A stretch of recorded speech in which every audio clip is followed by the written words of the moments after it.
การเชื่อในสัญชาตญาณหรือความเชื่อในการรับรู้สิ่งต่างๆที่มองไม่เห็นด้วยตาหรือรับรู้ด้วยอารมณ์และความรู้สึกมีทั้งทางวิทยาศาสตร์และวัฒนธรรมซึ่งมีหลายเทคนิคที่คนสามารถใช้เพื่อเชื่อในสัญชาตญาณของตนเองหรือสัญชาตญาณจากจักรวาลต่อไปนี้คือบางเทคนิคที่สามารถช่วยในกระบวนการนี้ 1. การสังเกตก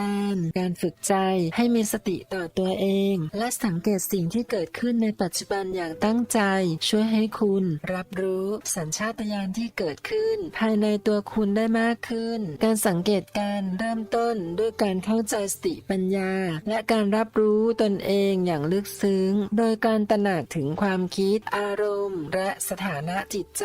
ในขณะปัจจุบันการทำการหยุดพักเพื่อเติมพลังให้กับตนเองโดยการหยุดทำกิจกรรมเดิมๆและรับรู้ทุกสิ่งที่เกิดขึ้นในปัจจุบันการตั้งสติให้กับร่างกายและการหายใจเพื่อเชื่อมต่อกับทุกส่วนของร่างกายและสัมผัสทางการรู้สึกขณะทำกิจกรรมนั้นๆการตอบสนองต่อสถานการณ์ที่เกิดขึ้นด้วยการสังเกตและพิจารณาให้ถูกต้องการฝึกใจในการรวบรวมความตั้งใจในทุกๆปัจจุบันทำให้มีสติมากขึ้นและลดความรุนแรงในความคิดการยอมรับสิ่งที่เกิดขึ้นในปัจจุบันโดยไม่ตัดสินค่าความถูกผิดช่วยให้มีความสุขและพอใจกับปัจจุบันมากยิ่งขึ้นการฝึกใจในแบบนี้ช่วยให้คุณสามารถรับรู้สัญชาตญาณที่เกิดขึ้นภายในตัวคุณได้อย่างชัดเจนและมีผลดีต่อสุขภาพจิตและความเจริญทั้งทางร่างกายและจิตใจของคุณด้วยค่ะ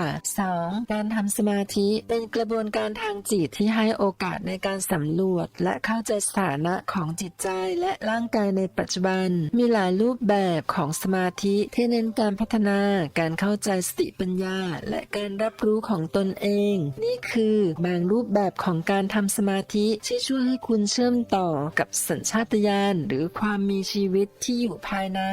สมาธิชนิดวัด mindfulness meditation การให้ความสนใจแก่ปัจจุบันและสังเกตสิ่งที่เกิดขึ้นโดยไม่ตัดสินค่านิยมใช้การกระจายความสนใจไปยังหลายๆด้านของปัจจุบันเช่นการตามหาลมหายใจการสังเกตรสนิยมทั้งตัวและความรู้สึกทั่วไปสมาธิวิปัสสนา meditation การสังเกตสิ่งต่างๆที่เกิดขึ้นภายในตัวเองโดยมุ่งเน้นการตระหนักถึงความผาสุกของสิ่งที่สังเกตสมาธิโฆษณา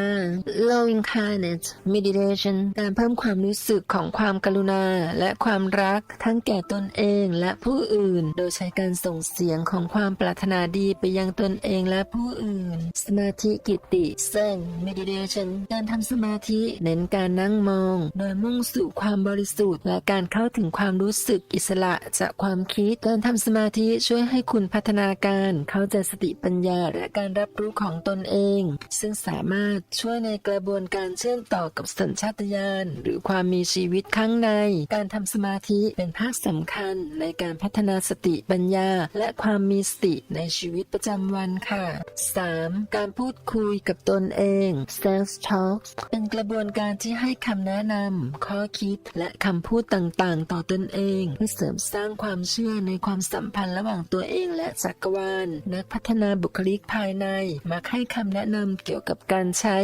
self talk หรือการพูดคุยกับตนเองในทางที่สร้างสรรค์และสนับสนุนทางจิตวิญญาณนี่คือบางทัศนคติและแนวทางที่สามารถใช้ในการพูดคุยกับตัวเองเปลี่ยนแปลงคำพูดตัวเองเป็นบวกลองเปลี่ยนคำพูดที่เป็นลบหรือเป็นกล่าวหาตนเองเป็นบวกมากขึ้นเช่นการพูดฉันไม่สามารถทำได้สามารถเปลี่ยนเป็นฉันกำลังพยายามทำให้ดีที่สุดเพื่อสร้างสรรค์ความเชื่อและกระตุ้นให้มีพลังที่จำเป็นให้คำแนะนำตนเองในสถานการณ์ที่ท้าทายหรือมีความสับสนลองให้คำแนะนำตนเองเช่นให้ตัวเองมีโอกาสในการทดลองอย่างมีความสุขหรือมองหาแง่บวกและเรียนรู้จากประสบการณ์ต่างๆการใช้คำนิยามที่เชื่อมโยงกับวัตถุประสงค์คำพูดที่เชื่อมโยงกับวัตถุประสงค์ช่วยให้คุณมีทิศทางและแรงจูงใจเช่นทุกๆความพยายามของฉันมีจุดมุ่งหมายที่ชัดเจนการเข้าใจและสังเกตความคิดรับรู้และสังเกตความคิดที่เกิดขึ้นในใจของคุณโดยพยายามทำให้คำพูดมีส่วนสำคัญและมีประโยชน์ ให้ยืนยันตนเองใช้คำพูดที่ยืนยันคุณค่าของตนเองเช่นฉันคือคนที่มีคุณค่าและสามารถทำสิ่งที่ดีได้การพูดคุยกับตัวเองเป็นวิธีที่มีประสิทธิภาพในการสร้างสรรค์และแบ่งปันความเชื่อไปในทางบวกในตัวเองและสัญชาตญาณการให้คำพูดที่ดีและสนับสนุนตนเองช่วยสร้างพื้นฐานที่แข็งแกร่งสามารถเชื่อมต่อกับจักรวาลและการเข้าใจสัญชาตญาณข้างในได้ 4. การศึกษาและการเรียนรู้เกี่ยวกับทฤษฎีความรู้ทางวิทยาศาสตร์ศาสนาและปรัชญาเป็นทางที่สำคัญในการเข้าใจและเชื่อในมิตรภาพของจักรวาลนี่คือวิธีการศึกษาและการเรียนรู้สามารถช่วยให้คุณเชื่อมต่อกับมิตรภาพของจักรวาลทฤษฎีวิทยาศาสตร์และวิทยาศาสตร์การศึกษาทฤษฎีและความรู้ทางวิทยาศาสตร์ช่วยให้คุณเข้าใจกฎหมายของธรรมชาติและทำให้คุณได้รับมุมมองที่มีเหตุผลเกี่ยวกับการทำงานของจักรวาลทำให้คุณเห็นความเชื่อมโยงและความสัมพันธ์ระหว่างทุกสิ่งในจักรวาลศาสนาการศึกษาเกี่ยวกับศาสนาช่วยให้คุณเข้าใจทัศนคติและมุมมองต่างๆเกี่ยวกับการสร้างสรรค์และความสัมพันธ์กับจักรวาลบางศาสนาเชื่อในความสัมพันธ์ที่ซับซ้อนระหว่างมนุษย์และจักรวาลปรัชญาการศึกษาปรัชญาช่วยให้คุณมีมุมมองที่ลึกซึ้งเกี่ยวกับความหมายและจุดประสงค์ของชีวิตมันช่วยให้คุณพิจารณาเกี่ยวกับความมีชีวิตที่มาของสิ่งต่างๆในจักรวาลการเรียนรู้จากประสบการณ์ส่วนตัวการสังเกตและการเรียนรู้จากประสบการณ์ส่วนตัวจะช่วยให้คุณเข้าใจสัญชาตญาณที่เกิดขึ้นในชีวิตของคุณประสบการณ์ส่วนตัวเป็นแหล่งเรียนรู้ที่มีน้ำหนักมากในการเชื่อในมิตรภาพของจักรวาลการศึกษาและการเรียนรู้ทั้งหลายช่วยให้คุณสร้างความเข้าใจที่ลึกซึ้งและมีทัศนคติที่เปิดโอกาสในการเชื่อในมิตรภาพของจักรวาลที่เราอยู่ในนี้ 5. การตั้งคำถามและการสืบสวนเป็นกระบวนการที่สำคัญในการศึกษาความรู้เพิ่มเติมและเข้าใจในสัญชาตญาณที่มีผลต่อชีวิตของคุณนี่คือวิธีการตั้งคำถามและสืบสวนสามารถช่วยให้คุณรู้จักตัวเองมากขึ้นการตั้งคำถามเกี่ยวกับตนเองสืบสวนความรู้เกี่ยวกับตัวเองโดยการตั้งคำถามเกี่ยวกับความคิดความรู้สึกและพฤติกรรมของคุณถามเพื่อให้ความเข้าใจในทางที่ลึกซึ้งเกี่ยวกับตนเองมีโอกาสสืบสวนเรื่องที่ท้าทายหรือไม่ค่อยเข้าใจเพื่อการเรียนรู้ที่ลึกซึ้งและเพิ่มความเข้าใจที่มีคุณค่า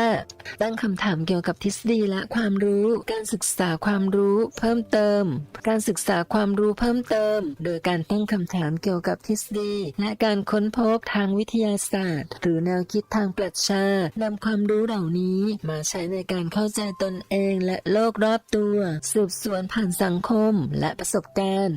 ส่งถามต่อคนอื่นมีการสนทนาหรือไปสอบสวนผ่านประสบการณ์ต่างๆเพื่อเรียนรู้จากประสบการณ์ของผู้อื่นและเสริมความเข้าใจที่มีค่าสืบสวนโดยการท้าทายความเชื่อที่มีอยู่ถามคำถามที่นำไปสู่การเปิดเผยความรู้และการเข้าใจที่มีค่ามากขึ้นใช้เทคโนโลยีและสื่อต่างๆเพื่อเข้าถึงข้อมูลและความรู้และใช้เครื่องมือต่างๆเพื่อช่วยในการสืบสวนการตั้งคำถามและการสืบสวนเป็นกระบวนการที่ช่วยให้คุณเข้าใจตัวเองและโลกรอบตัวได้มากขึ้นนอกจากนี้การสืบสวนยังคงเป็นเครื่องมือที่มีประสิทธิภาพในการเชื่อมโยงกับสัญชาตญาณที่เกิดขึ้นภายในตัวคุณการตื่นรู้เข้าใจตัวเองในระดับจิตวิญญาณหมายถึงการมีความตั้งใจ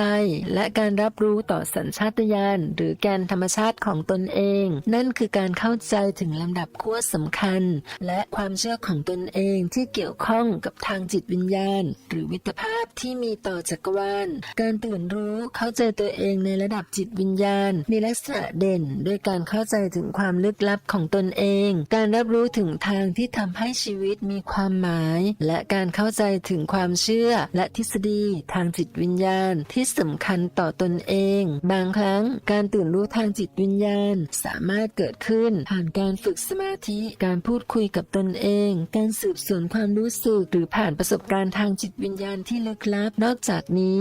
การตื่นรู้เชื่อถือทางจิตวิญญาณยังสามารถเป็นผลมาจากการศึกษาทางวิชาการการเรียนรู้จากประสบการณ์ชีวิตหรือการต่อสู้กับความทุกข์ทางจิตและกายการตื่นรู้เข้าใจตัวเองในระดับจิตวิญญาณมีผลดีต่อทั้งสุขภาพจิตและ ความสุขทั่วไปทำให้การมองเห็นสัญชาตญาณที่กว้างมากขึ้นเชื่อมโยงกับจิตวิญญาณในการสัมผัสชีวิตที่ดีขึ้นจากบทความนี้เพื่อนๆมีความคิดเห็นอย่างไรสามารถคอมเมนต์และแนะนำเพิ่มเติมได้นะคะสำหรับวันนี้ต้องขอตัวลาก่อนค่ะไว้พบกันใหม่ในบทความต่อๆไปนะคะสวัสดีค่ะ